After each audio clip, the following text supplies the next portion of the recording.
Good evening mga boss! Welcome sa ulam serye ni Boss HP. Magluluto ulit tayo ng ulam mga boss. Dahil kakauwi lang natin galing trabaho mga boss, magluluto tayo ng chicken curry mga boss. Dahil nakakatikim si Mrs. Unahin na natin tong patatas at carrots. Ipiprito lang natin yan mga boss hanggang maging golden brown. Isunod na rin natin tong bawang, sibuyas at luya mga boss. Halo-haloyin lang natin mga boss para hindi masunog. Ayusin na rin natin tong bell pepper natin mga boss. Okay na tong patatas at carrots natin mga boss. Iahon natin sa kahirapan.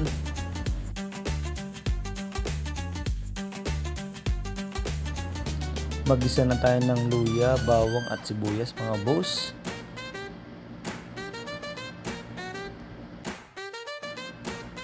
Okay na yan. Isunod na natin itong manok natin mga boss.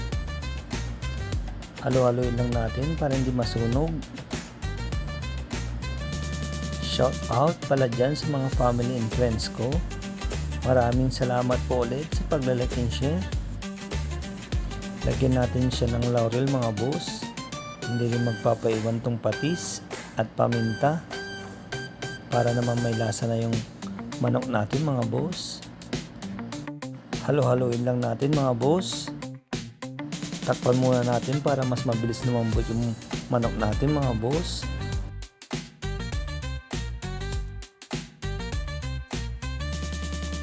After 5 minutes, okay na to.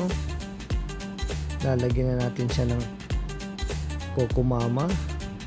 Kokomama baka naman. Yan yung magpapasarap sa chicken curry natin mga boss. Takpan ulit natin. Halo-haloin lang natin mga boss para hindi dumikit.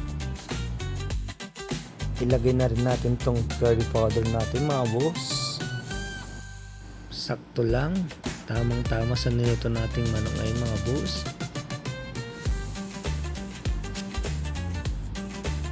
Lalagyan din natin siya ng magic sarap. Ihalo na rin natin itong gulay natin mga boss. Yung patatas at carrots. Ayusin natin para mas mabilis lumambot mga boss. Shoutout pala dyan kay Boss Christopher Santiago at kay Boss Darwin Alejo at kay Boss Joshua Narag. Maraming salamat po sa pag-like and share. Titikpan na natin to kung okay na ba tong lasa niya mga boss. Sakto na. Ilagay na rin natin tong bell pepper at saka sili na yun mga boss. Okay na to. Salamat po ulit sa panonood mga boss. Anong pang inaantay ninyo?